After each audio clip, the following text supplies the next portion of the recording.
জিজ্ঞাসা সত্যি করে বলো এই দুটাকে। বস এদের মধ্যে একজন আমাদের মাইক্রো ড্রাইভার, আরেকজন আমাদের বস পিকআপের ড্রাইভার। জিকু, আমি কি আমার বিজ্ঞাপনের পিছনে প্রত্যেকের লাইফস্টাইল লেখা দেবো? হ্যাঁ, আমার কি তোমার বোকা মনে হয়? অবশ্যই বস। সরি বস, সবসময় না। তাইলে তুমি এদের আনছো কেন? বস আমি তো অনেক সুদূর প্রসারে চিন্তা করে ওদেরকে নিয়ে আসছি। আপনি তো বস আমাদের টিভি ইন্ডাস্ট্রির ডন। আপনি একটা বিজ্ঞাপন বানাবেন আর ওইটা নিয়ে আলোচনা সমালোচনা হবে না, তা তো হবে না বস। আপনার মনে নাই আগের বিজ্ঞাপনে ফুল প্যান্টে কাইটা হাফ প্যান্ট বানানোর পর কি পরিমাণ সমালোচনা হয়েছিল? আপনার গোষ্ঠী পরে দিছিল এটা।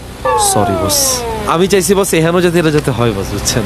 যাতে এই নর্মাল বিজ্ঞাপনটারে কেমনে সমালোচিত করা যায়, তখন চিন্তা করছি এই দুটা ক্যারেক্টারে যদি আমি ইনভলভ করি তাইলে বিজ্ঞাপন প্রচুর সমালোচিত হবে। আর এই বিজ্ঞাপন যত বেশি আলোচিত সমালোচিত হবে, দর্শক আপনার গাইল্লায় আপনার গোষ্ঠী দিয়ে দিবে। এই গালি খাওয়া কি ভালো নাকি?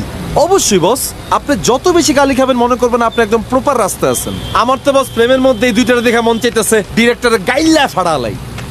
সরি।